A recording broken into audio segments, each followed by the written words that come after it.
Everybody, welcome. If you are feeling like you have an inability to feel present, to feel content, and you also are craving a deeper sense of gratitude, but it feels very elusive, it feels very tough for you to manage that because anxiety is getting in the way, then you're definitely going to want to pay attention to this session and this video.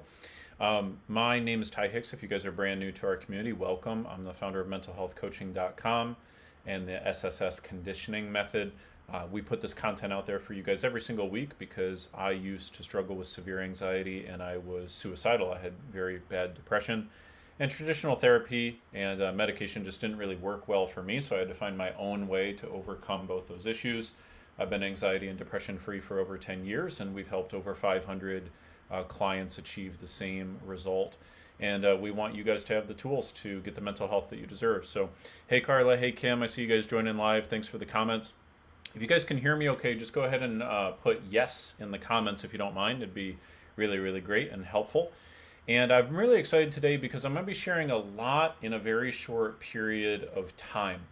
So my goal is to actually share with you 50 strategies in 50 minutes. Okay, 50 things that you can actually do in order to improve your mental health in 50 minutes. But these are going to be like very micro strategies. They're going to be simple, small types of things, okay?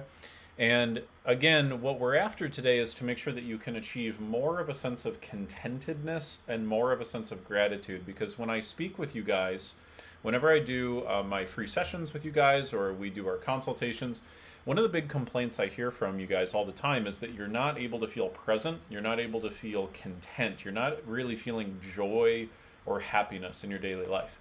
And the other thing that can kind of become an additional layer on top of that is very often people with severe anxiety, they're not feeling content and joy, even though they feel like they should, right? So they have a good partner that they're married to, they have good kids, maybe they have a good job, they've got, maybe they're even healthy, right? Things of that nature. They've got lots of things they know that they should feel grateful for, but they don't feel grateful for. Can you guys relate to that feeling at all? If so, go ahead and put yes in the comments if you don't mind. I know I certainly have been in that mode. When I was suicidal and I had severe anxiety, I knew that there were things I should be grateful for, but I wasn't really feeling grateful for. And so that made me feel like even more like crap, It's like then you get down on yourself even more because you're like, man, am I just like a piece of shit human being because I'm not even feeling gratitude? And it can be even worse because then there are people in your life, like your friends or your partner or, your family, and they're telling you like, oh, you have so much to be grateful for. You have so much going on in your life that's so good. And you're like, yeah, but I don't feel gratitude. I just don't feel it. And you're trying to express that to people and they just don't really understand. So I want to demystify for you guys why this happens. Like, why is it that you're having such a tough time accessing this feeling? And then what are some tangible ways for you to actually access those things more easily? Okay, so let's dive into it. Now, before I get into the 50 2-minute brain retraining exercises that you can use to make your mind feel more grateful, I think it's important for me to explain to you that there are 2 reasons why you would not be feeling gratitude and not be feeling content as much as you'd like to. And it's imperative that you understand these 2 if you really want to take back control of your mental health, okay? The very first one is that focus equals feeling. Okay, can you guys put that in the chat for me, please? Focus equals feeling. I want you to remember that. Writing it down will help you kind of store that in your memory. This is the first big reason why you're not going to feel gratitude on an ongoing basis. It's because of what your mind has become habitually accustomed to focusing on. So there's a simple little exercise. Some of you who've been around in our community have maybe heard me do this before, but I'm going to explain it one more time fresh and have you guys do it because it's important to really let this sink in. And if you've done it before, don't spoil it for anybody else, okay? This will be real quick. So in the room that you're in right now, I want you to go ahead and look for the color red. Seriously, go ahead and do this. Inside of the room that you're in right now, find every single piece of red you can possibly find. This will mean a lot more for you if you actually do the exercise. Go ahead, do it quickly. Look for every single piece of red you can possibly find that's in your field of vision. Okay, got it? Now close your eyes for a second. Now try to remember with your eyes closed what you saw that was blue. Try to remember what you saw that was blue. Okay, that's gonna feel a little bit challenging for you. Okay, and if you guys are joining us on the podcast afterwards, listening to this while you're driving, okay, don't close your eyes. Okay, but still try to remember what you saw that was blue. Gonna be very tough. Okay, now go ahead, open your eyes. Now look for blue as aggressively as you looked for red. Make it your job to try to find every single piece of blue you can possibly find. Okay, what you will notice very quickly is that there was blue there the entire time when you were looking for red, but you did not see it. Okay? If you did not see it, go ahead and let me know in the comments. Put did not see. Okay? This is what happens for 90% of people. You're looking for red, you can't really see the blue. Now, even though your mind was your eyes were looking, your eyes saw it, but your mind didn't pick it up. It basically got filtered out. It got deleted. Okay? So the first big thing for those of you guys who are trying to take control of your anxiety, trying to take control of your mental health, if you're really serious about doing this, I will tell you there are a couple key skills you've got to master. And the first key skill you've got to master is training your brain to focus on things that empower you. So what ends up happening is there's a part of the brain, it's called the RAS. You don't necessarily have to remember that, but think of it like a filter. There's a part of the brain that's a filter, and it becomes trained over time of what to filter out and what to let in. And so what ends up happening for people a lot of the time is they end up focusing on things to the point that that's all that they see. Okay, so for example, some of you guys can relate to this experience where maybe you got in a relationship with somebody and you were totally in love with them and you were happy and there was all this joy and it was amazing. And then, 6 months or 6 years or 6 decades later, now all of a sudden the things that you used to find cute and adorable now annoy you, right? So now you don't remember the things that you fell in love with that person over. Now all you see is what annoys you, what irritates you. All you seem to see whenever you think about that person is what drives you nuts. Okay, so that happens. This also happens with people when they get like a brand new job. They love the job and everyone is friendly and they love their employees and they love their boss and they love their company. And then after a couple years, all of a sudden now all they see is what's wrong with the job. Okay, you could do this with a brand new car. It can be all sorts of different things. Okay, but you guys can all relate to this. A brand new house, for example. If you guys can relate to what I'm talking about, where when you first get into an experience, you seem to love it, and then after a little while, all of a sudden you seem to hate it, and all you see are the flaws in it. Can you guys relate to that? Just go ahead and put yes in the comments if you don't mind, okay? What's happening here is that your mind has become trained over a period of time to focus on something different than what it was focused on at the very beginning of the experience. So if we stick with the example of falling in love, when you fall in love with somebody, what you are looking for is you are looking for blue metaphorically. Okay, the color is a metaphor where you're looking for what you love, you're looking for what you adore about them, you're looking for what's cute about them. And as you look for that, your mind shows it to you. Even like if they burp or fart or do something like ridiculous that other people might find gross, you go, oh my gosh, look at you, you're so cute. Because you're looking for what is cute. So how many of you guys, when you were looking for red, you saw something that was not quite red? It was maybe pink or brown or orange, but your brain was like, oh yeah, you know what? That's almost red. Go ahead and put yes in the comments if that was you. What happens there is the RAS becomes so good at looking for what you tell it to look for that it will tell you that you're finding what you look for, even though that's not actually what's right in front of you.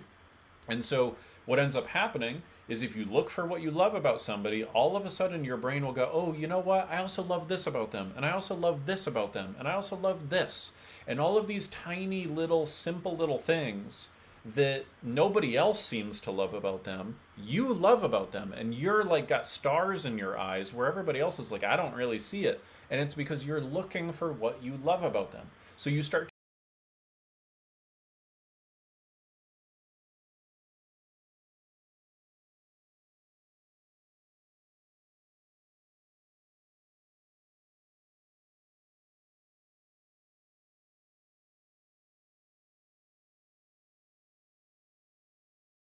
happens is they are looking for red. And it started slowly. All of a sudden, their partner did one thing that they really didn't like, and then they started thinking about it and focusing on it. And as they focused on it more and more and more, they saw more that they didn't like. And now all of a sudden they're seeing pink things and they're calling it red, as in They're seeing something that before didn't even bother them, but because they're looking for what bothers them, now they see it and they go, oh my gosh, that tone of voice or the way that they laugh, oh my gosh, it drives me nuts if I have to hear them laugh like that one more time. Whereas before, their laugh didn't bother you. Okay, so this part of the brain, the RAS, is getting trained all the time.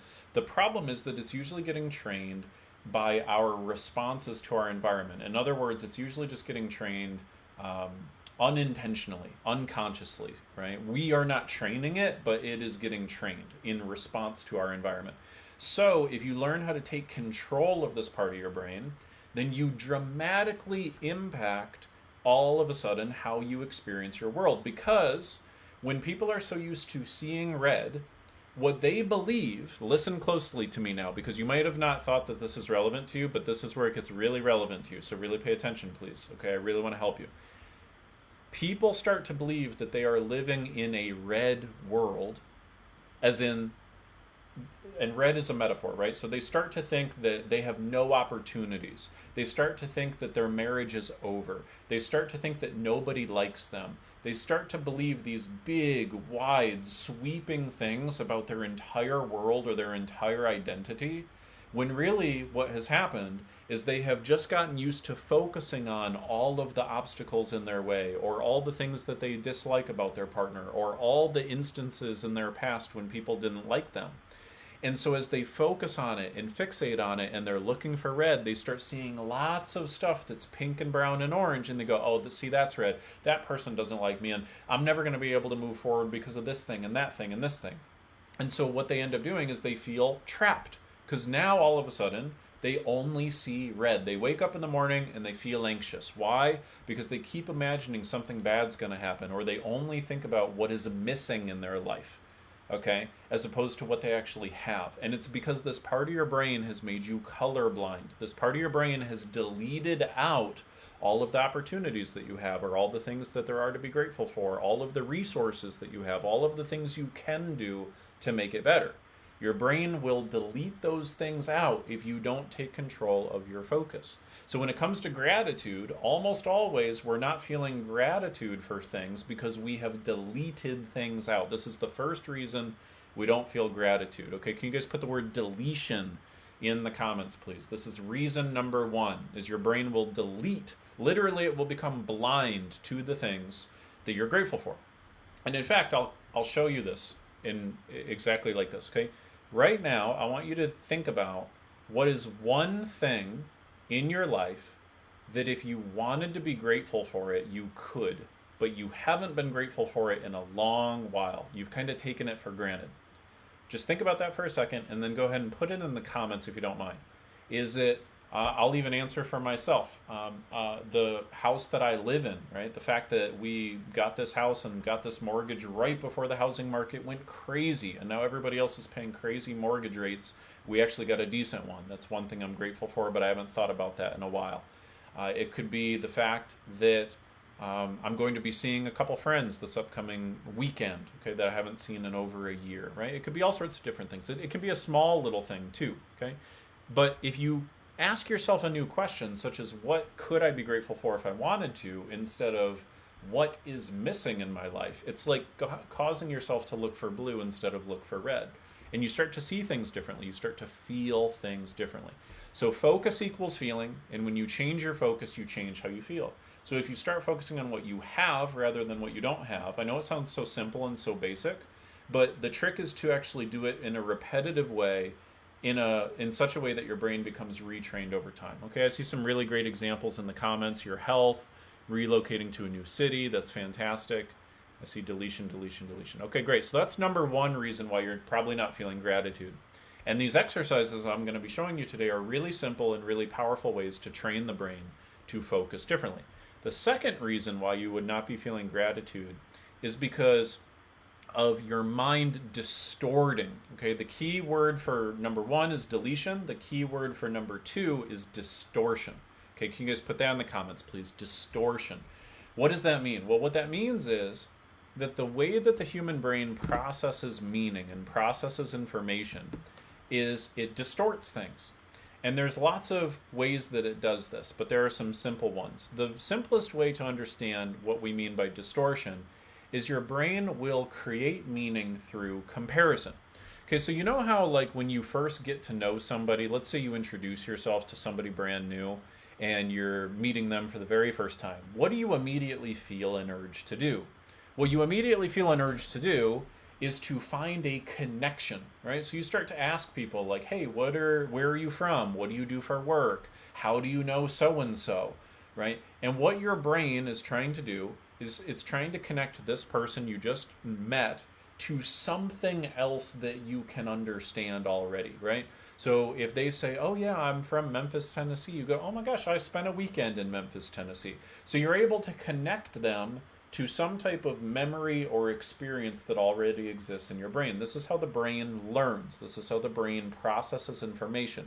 It takes in new information and it has to, the only way it can understand that new piece of information is by relating it to something else. Okay, so for example, one of the things you guys have maybe learned if you've tuned into the lessons that I teach is I use a lot of metaphors. So I'll explain a concept and then I'll use a metaphor. And then you'll go, oh, okay, now I get it. And the reason you get the new concept is because I've related it to something that you already know. If I explain something in a way where you have no comparison, you have nothing to relate that concept to, you're not going to keep listening to what I have to say. It's not going to make sense to you. So the way our brain processes things is through assimilation and making connections, which is really, really good. Except the problem occurs when we start to compare. So when we naturally make connections, we naturally then start to make comparisons. And this becomes something that can be useful or it can become really problematic. So for example, let's say you meet a brand new person at a networking event and they say, oh yeah, I'm a real estate agent. You go, oh my gosh, I'm a real estate agent too. And then you go, cool, well, what market are you in? And you start to learn things. And then you go, okay, cool, how many house sales did you get last year? And they say, oh, we sold 10 million. And all of a sudden you go, oh my gosh, I only sold $100,000 worth of houses last year. Now all of a sudden, what has happened is you're going to feel diminished. You're going to feel like you're lacking something. You are no longer going to feel gratitude for that job because now your frame of reference has changed. So very often when we're not feeling gratitude for something, it's simply because our frame of reference has changed. This is why, for example, when you are in the brand new relationship, you're totally in love and you're feeling happy and content and you're so grateful this person is in your life. Why? Because you're comparing having them in your life to being alone, because you were alone presumably right before you got into this relationship with this person. Or maybe you got out of a bad breakup and now all of a sudden you're with this new person and you're comparing your bad breakup to this new person you're with. And so the new person you're with feels elevated. So you feel gratitude, you feel a sense of contentedness, you feel a sense of peace because of the frame of reference. And then what happens? 5 years goes on, 10 years goes on, and now what you're doing is you're comparing how that person was initially in their first year of you being in a relationship with them to how they are 10 years later. So now the very person, the very characteristics that you used to feel gratitude for, all of a sudden they feel small. It feels like you're missing something. It feels like you've lost something when you haven't. It's just that the frame of reference has changed. Or you let's say you have that marriage with that person, but then all of a sudden you develop a friendship with somebody else, and you notice that that friend and their wife or their husband, they do things a little differently, or they seem to be more like passionate and more in love.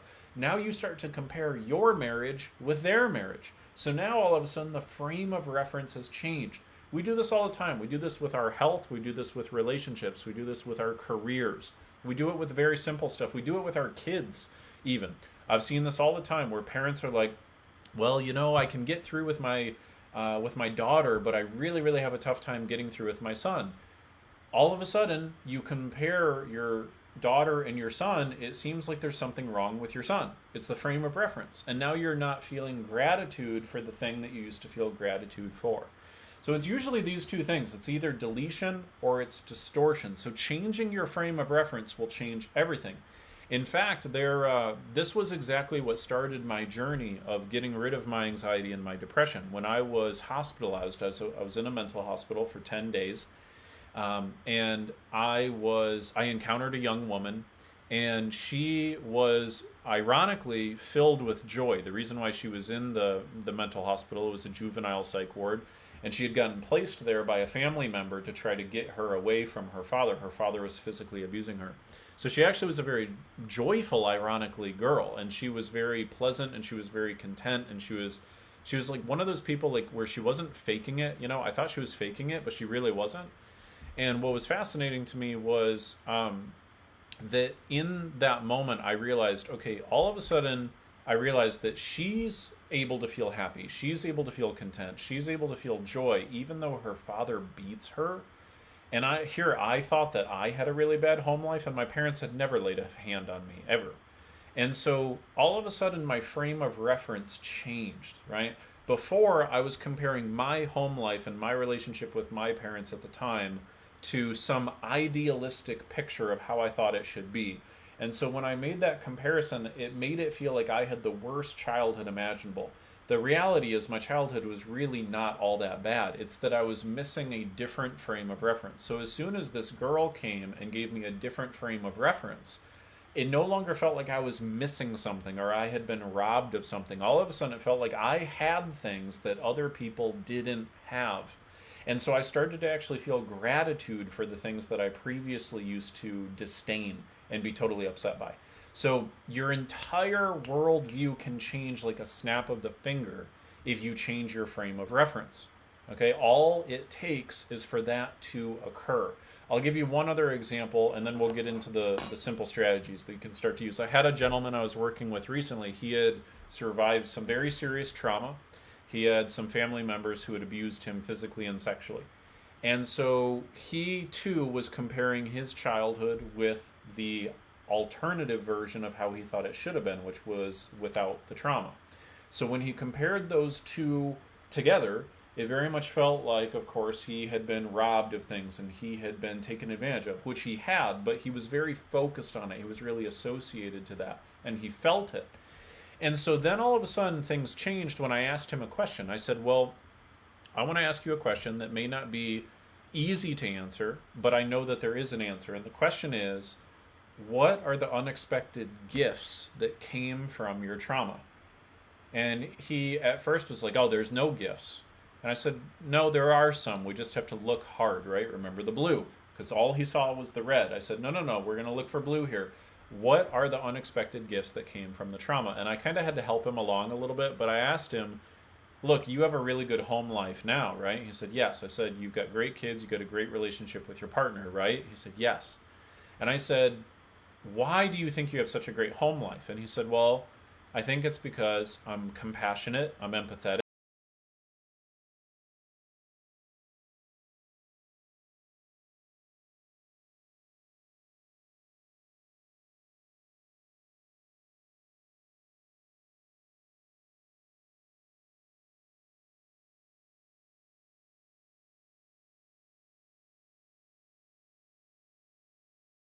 Up in an environment without them. And I've had this exact same conversation with hundreds of people. Very often we are denied something because it wasn't we're denied what we wanted because we needed to be given something else. So very often the very thing that God or the universe is not giving you, it's not being given to you because that's not what you really need in that moment, ironically. What you really need is going to occur as an unexpected benefit from that challenging situation. And so looking for the hidden gifts in trauma is a powerful way to create a totally different frame of reference where you can actually be grateful for what has happened to you in the past and use it as a resource, use it as a way to propel you forward instead of something that brings you down. So if you want to be the one in charge of how you feel, then you've got to take control of what you focus on, and you've got to take control of your frames of reference. It's a very, very powerful set of skills. Now, in order to make this a little bit easier for you, I have designed 50 strategies that you can use to actually take control of these two elements and that you can start to use to train the brain to feel more grateful and to think more positively by default. Now, here's how these are meant to be used. The way I want you to use these is ideally what you would do is you would do one of these every day for 50 days. Okay, and they will literally take you a maximum of 2 minutes per strategy. So I don't care how busy you are or how overwhelmed you feel, you have 2 minutes. I guarantee you that. And I swear to you, if you were to actually do one of these every day for the next 50 days, I would bet my bottom dollar that you will have a very different mindset in 50 days. I'm not saying you're going to have your anxiety and depression fully eliminated, because there's a whole different set of skills that's necessary to like get it fully handled. But I guarantee you, you will be feeling more gratitude for sure if you do one of these a day for the next 50 days. And for those of you who are willing to take the 50-day challenge and are willing to do that, I would love to see in the comments, go ahead and put 50 days if you're willing to do this, if you're willing to spend 2 minutes a day and use these strategies for the next 50 days. I think you'll find it to be very powerful. So I'm going to explain these very quick, because now I've kind of explained the philosophy behind them. Okay, these are 50 things that you can do, 50 mental exercises you can do to change your frame of reference, to change what you focus on, and to train the brain. Okay, and I'm going to try to move through them as quickly as I can. So this is exactly what you're going to do. And by the way, you want to take notes with this, and I have a free gift for anybody who sticks around through to the end who's attending live. So go ahead and stick with me all the way through to the end if you want to claim that free gift. It will help you implement this stuff, okay? The very first one, these are in sections, okay? The very first section is, these are exercises that will help you feel more gratitude for who you have or who you have had in your life. So as in feeling more gratitude for people. That's what this first section is. Okay, strategy number 1, okay, what you would do is you would imagine the face, literally imagine the face of someone you love. And then what you would do is you'd list out 5 things that you appreciate about them. Okay, and in fact, I'm going to have you guys do these. Go ahead and do these with me. We're going to do all 50 real quick, because they only take a minute or two, but do them and try to do them quickly with me so I can deliver as much value for you as possible, okay? Go ahead and imagine someone in your life that you love or that you maybe have been taking for granted recently, alive or dead, doesn't matter. And then I want you to list off very quickly 5 things that you appreciate about them. They don't have to be big things. They could be small things. It could be like their eye color or the way that they laugh. It could be something that they taught you. It could be that they were there for you at a particular time in your life. It could be the smell of the cookies they baked you when you were a kid. It could be their sense of humor. It could be anything, okay? But think about that person, and it'll be more powerful if you imagine their face, okay? Really imagine their face and think about those things that you appreciate about them, okay? Really simple. Let's move on to number 2. What you're going to do here, I'm not going to do the full 60 seconds, but what you would do is you'd set your timer for 60 seconds, and you would list out all of the people that you can recall in your life that have loved you or cared about you. We'll take about 30 seconds with this one. It could also be people you met only once. So I want you to think right now of all the people you can think of in your life who have loved you or even just cared about you, even if they just expressed care. Like, I'm thinking of a person, I was in a convenience store earlier this week, and they were just super nice to me. Just the clerk at the convenience store. So it could be someone like that. But think about all the people who have cared for you or loved you in your life. Okay? That's exercise number 2. Now, you'd take a full 60 seconds or 2 minutes with each one of these. We're going to kind of move through them kind of quickly, so that way you have a full comprehensive list. Number 3 is, who is someone who you would count as a role model, whether you have met them in real life or not, and list out 3 ways that they have impacted your life, large or small. Okay? And then in particular, what I want you to do is I want you to imagine what your life would be like if you had never had that role model in your life. Literally imagine, where would you be in your life had that role model not been a part of your life? What mistakes would you have made? What failures would you have undergone? What would it have cost you if you would have not had that role model? Now, by the way, some of these exercises are going to change your frame of reference by causing you to imagine how things could have been worse. That's a very, very powerful way to create more gratitude for what you do have. is you need a more powerful frame of reference for how it could have been otherwise. Okay, so that's number 3. Number 4 is list out 5 times that someone has done something to help you in your life, large or small, even if they were a stranger. Okay, so I'll do this along with you. Think of 5 times someone has done something to help you in your life. I'm thinking of a couple grade school teachers I had. I'm thinking of some friends in college I had who helped me out. I'm thinking of my first real boss who mentored me and helped me out. I'm thinking of a couple clients who recently gave us a very positive review. Okay, if you challenge yourself to look for it, you'll see there's blue. Notice that as you look for blue, you see blue wherever it is. Okay. By the way, some of you might be having a tough time with this. Your mind may be resistant to this. The reason why your mind is resistant is just because it's not trained to do it. Just like when you were trying to remember the blue, it was tough to remember the blue. You had to challenge yourself and go, okay, where is the blue? Don't get down on yourself. Don't think, oh, well, Ty's moving so fast and I can't really remember this and it's moving too quickly. It's okay. When you do these exercises on your own, you're going to take a full 2 minutes and you're training the brain to go down different pathways than it is used to going down. So it will take a little time. Have a little grace for yourself, okay? Next, number 5. By the way, if you guys can list these out in the comments as I'm going, if any of you guys would be willing to write them out, that would be great. It would be helpful for you. You'll have them in writing. You can go back and copy and paste them, and then the community will have them as well, okay? So let me recap. Number 1 is imagine the face of someone you love and list 5 things that you appreciate about them. That's number 1.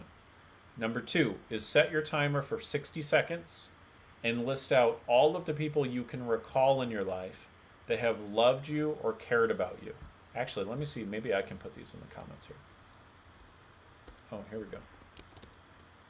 There we go. Okay, number 2. Set your timer for 60 seconds. List out all the people you can recall in your life that you have loved or have cared about you. Number 3. Who is someone in your life who you would count as a role model? Whether you've met them or not. List out 3 ways they impacted your life, large or small. Imagine what your life would be like without them. Okay, number 4. List out 5 times that someone has done something to help you in your life, large or small, even if they were a stranger. Number 5 is recall a supportive conversation. Okay, recall a time that somebody supported you, and think of a time when someone's words really lifted your spirits or gave you clarity. Okay, so can you guys recall a time like that? And go ahead and let me know in the comments. I'd love to see, like, what was the supportive conversation that you had? When was a time someone's words really lifted you up and gave you clarity? Okay, that would be exercise number 5. Exercise number 6 is to recall a supportive friend or friends and list 3 specific times a friend was there for you when you needed them. Okay, that's number 6. Number 7 is when is a time that someone did something for you, but they went unthanked. Okay, mentally thank them right now. Now, again, that one you would take about 1 minute to 2 minutes, and you would really, really think about that and think about that person. Okay, when is a time someone did something for you, but they went unthanked? Mentally thank them right now. What I also have done in the past is I've had clients write a letter, so that can be really powerful as well. Okay. Number 8, reflect on a random act of kindness. Think about a time someone showed you or someone else unexpected kindness and how it made you feel. Okay, and I want you guys to not do these passively.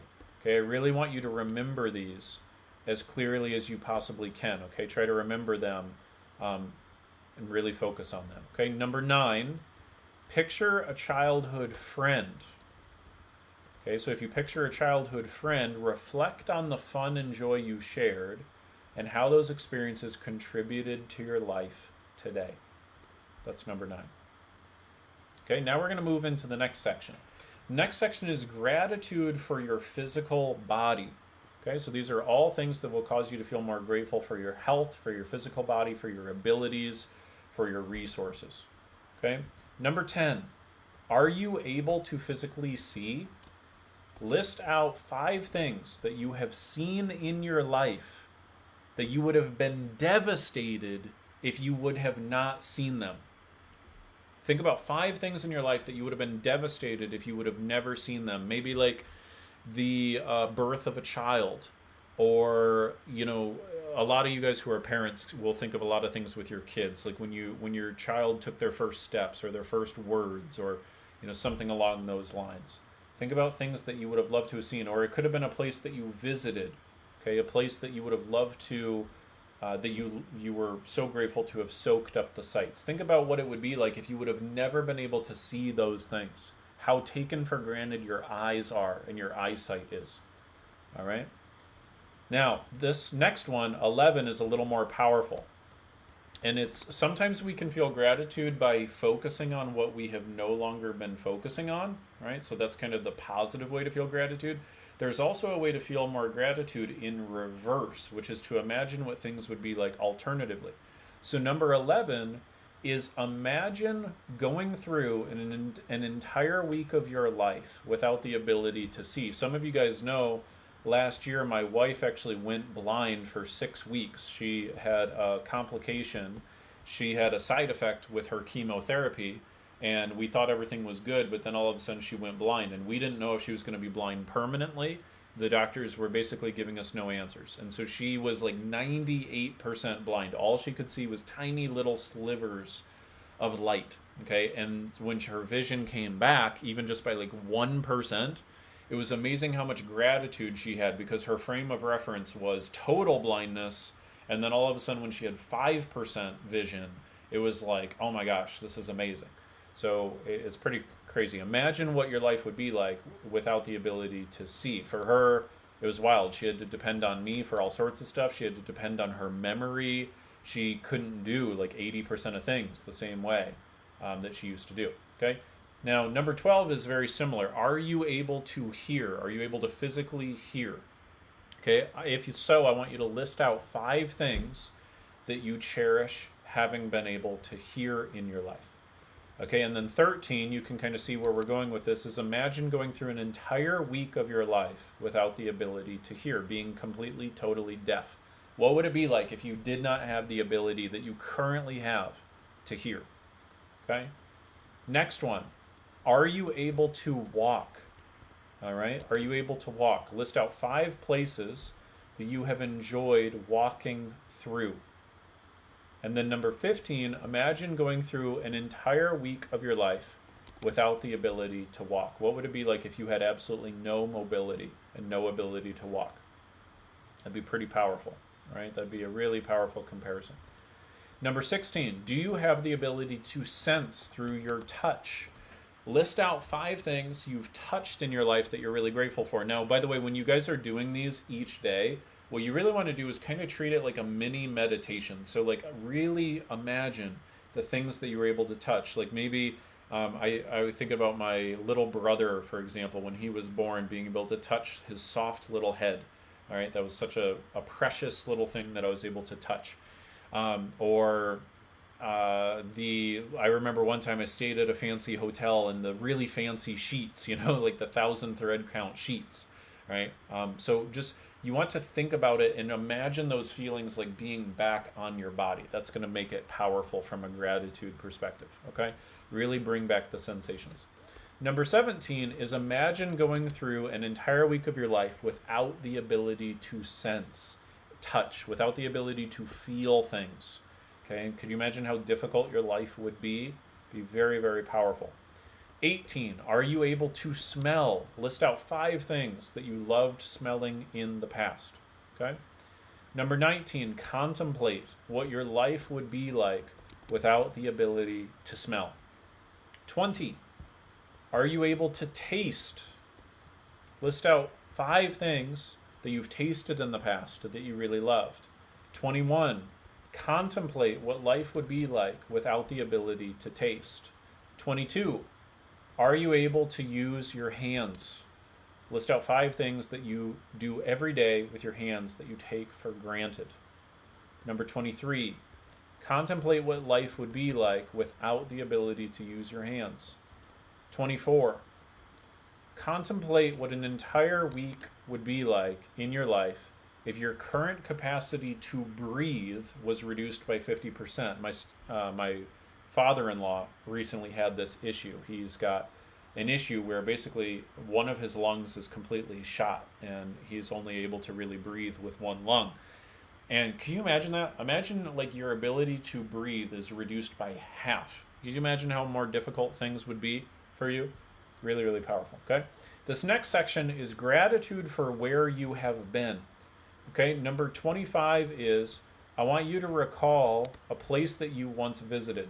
And what you would do is you'd close your eyes and vividly imagine that you are back in that place now, and you would list out 5 things that you appreciated about that place, large or small. Okay, number 26 is list out 3 things that you are grateful that you no longer are experiencing from the past. So this could be pains of the past that you have escaped and that you really haven't felt a sense of gratitude that you've escaped them in a good long while. Okay, that's number 26. 27 is I want you to think of a surprise you've received, big or small. Vividly reimagine that moment as if it were happening all over again. 28 is to think of a challenging time that you went through that made you better or a stronger person. What did you learn from this experience, or how did you grow? Okay, you could also do these in a kind of a journaling fashion. If some of you guys like it like that, you can do that. Okay, number 29, reflect on a life milestone. Think about a significant event, graduation, a new job, a marriage, and what it added to your life. Imagine how things would have been different if you would have never achieved it, or if you would have never reached that milestone. Okay, graduating high school, getting a college degree, getting a job, getting a promotion, okay, anything like that. Next, number 30, recall a painful or traumatic experience from the past, but list out 3 characteristics that it gave you that have helped you in some way, like resilience or strength or compassion or empathy or intelligence or good judgment. Okay, 31. List out 5 things, big or small, that you will be grateful for at some point in the future. Okay, so for example, like I'll do this one with you because this one might be a little challenging. 5 things that I'll be grateful for at some point in the future. One thing I'll be grateful for are the memories I'm going to be making with some friends later this week. That'll be something I'll be very grateful for later in the future, definitely. One thing I'll be grateful for in the future is the fact that I'm still pretty young. I still have my health. I still have the ability to make things happen and do things, and my mobility is still pretty good. Another thing I'll be grateful for in the future is I'll be grateful for the time that I spent in my home state of Michigan these past couple years, being around family, being able to see my younger siblings grow up and go through college and all those types of things, being able to participate in those experiences. Okay, so that's kind of where we're going with that exercise. All right, number 32 is to recall a time that you did something truly selfless for another person. Relive that moment and remember how proud you felt afterwards. Number 33, list out, we're in the new section, by the way. So 32 starts the beginning of the new section. This is gratitude for yourself. So particularly for those of you guys who really get down on yourself, or you've got really low self-esteem, then these would all be very relevant for you. 33, list out 5 accomplishments, large or small, that you have made in your life. Examples can range from brushing your teeth this morning to selling a company. Okay, so big or small is totally fine. Number 34, list 3 ways you've grown or changed for the better in the last 10 years and why you're grateful for those developments. 35, list 5 qualities or characteristics about yourself that you are grateful for. They can be large or small. 36, recall a moment of personal courage. Think about a time you stepped out of your comfort zone and how it benefited you. Remind yourself of how proud you are for having done what you did. Number 37, celebrate your resilience. Okay, list 3 instances where you bounced back from adversity. All right, we're moving into the next section now, which is gratitude for the resources you have. So this is a big one. A lot of times when people are feeling really anxious or they're feeling really depressed, They start to think that they have only problems, they have no opportunities, they have no ability to make things happen. Okay, so here we go. First one, contemplate the fact that if you earn $60,000 a year after tax in your household, combined household income, and you don't have kids, you are in the richest 1% of the world's population. You are in the global 1%. If in your entire household, whether single or married, you have $60,000 a year after taxes, you're in the global 1% of wealth. Okay, contemplate that for a second. Okay, number 39. Imagine if you had happened to be born 100 years earlier than you were. If you had been born and you were living 100 years earlier, what are 5 things that you would miss about your current life? I'm pretty sure electricity would be in that. Well, no, maybe not quite, but basically modern electricity. No air conditioning, no internet, no modern transportation. Okay, all of those. Think about those. You have wealth. You are wealthy just by a byproduct of the time that you were born. Like, you were given wealth. Even if you are unemployed, you are wealthy living in 2024. That's a crazy thing to think about. That's something that will help your gratitude, okay? Number 40. Imagine if you had happened to be born 1,000 years earlier than you were. What are 5 things that you would miss about your current life? How about medicine, for example?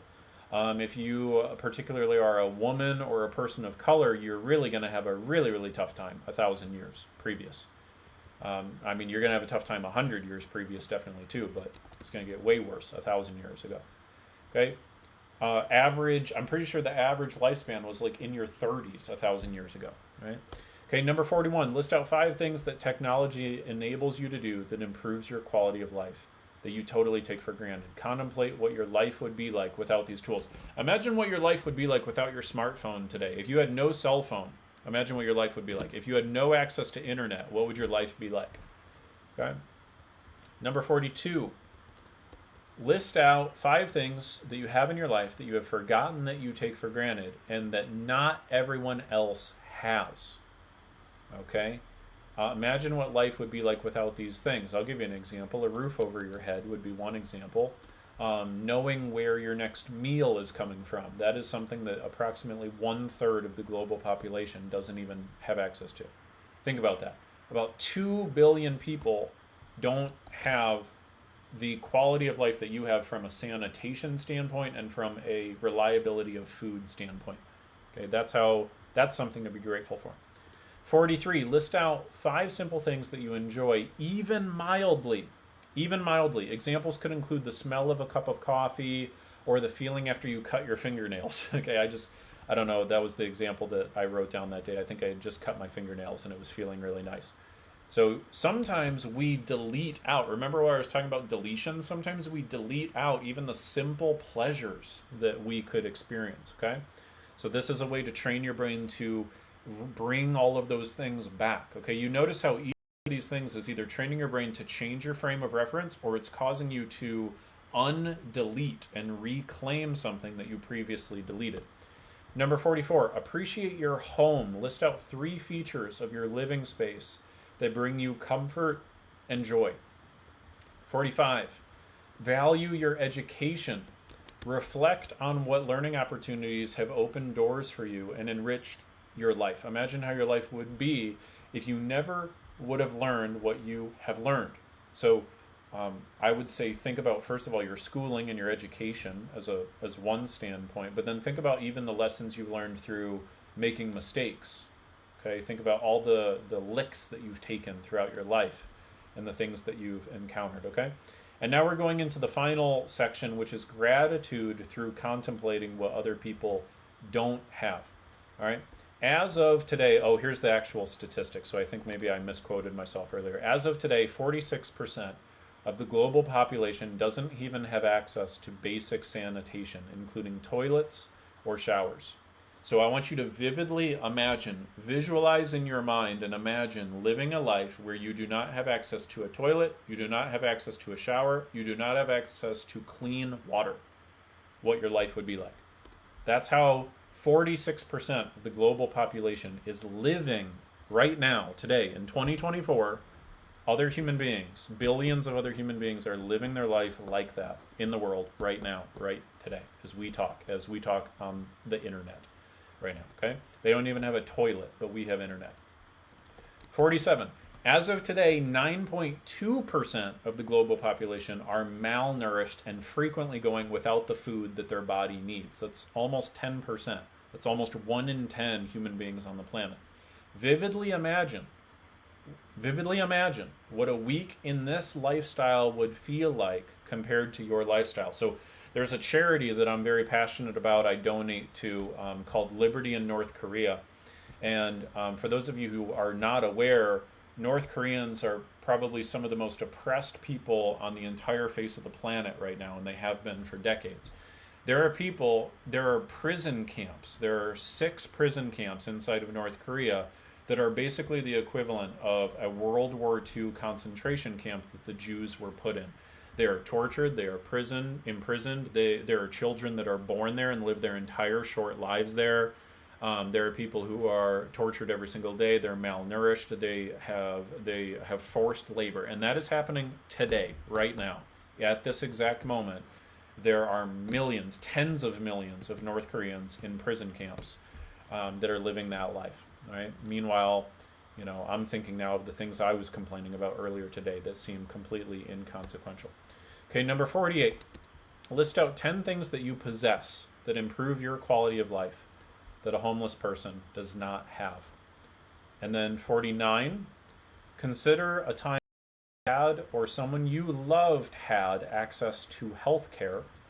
Reflect on how readily you can access medical care and how life would be different if you lived in a different country. Okay, I think about that a lot, all the time, especially with my wife, who got her cancer diagnosis at 29. Number 50, contemplate your freedoms. List out 3 freedoms you enjoy that others do not have elsewhere in the world. Imagine what it would be like to not have the freedom of speech, the freedom of movement, the freedom to live your life as you currently do. Okay?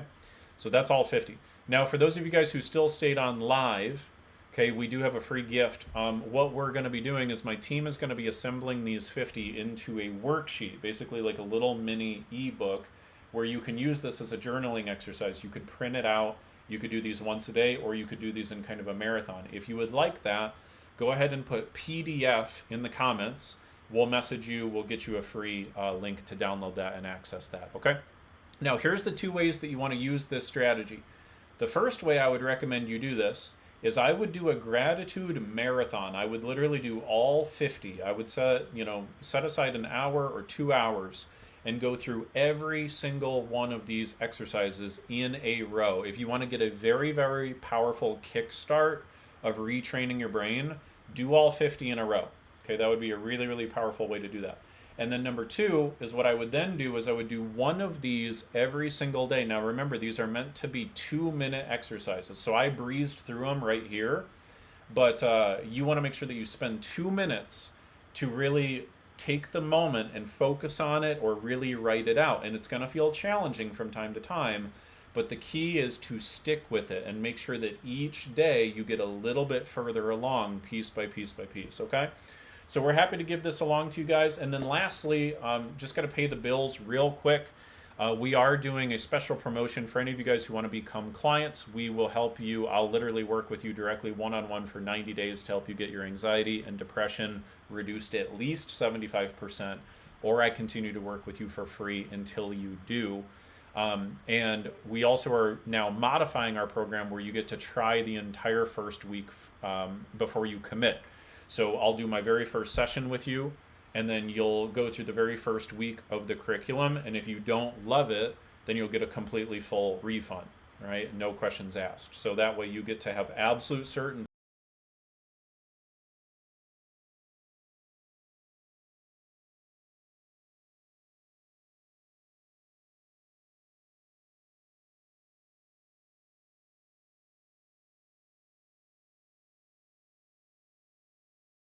mentalhealthcoaching.com, and you can book your call there. But thank you guys so much. I think this was powerful. I love the feedback. I love all the comments. This is awesome. I see, Jen, you got a question. You said you bought the program, but you're not sure where to start. Okay. I'll make sure that my team messages you. We'll get you some guidance on that, and we'll tell you what to do. Okay, thanks guys. See you next week. Take care. Bye.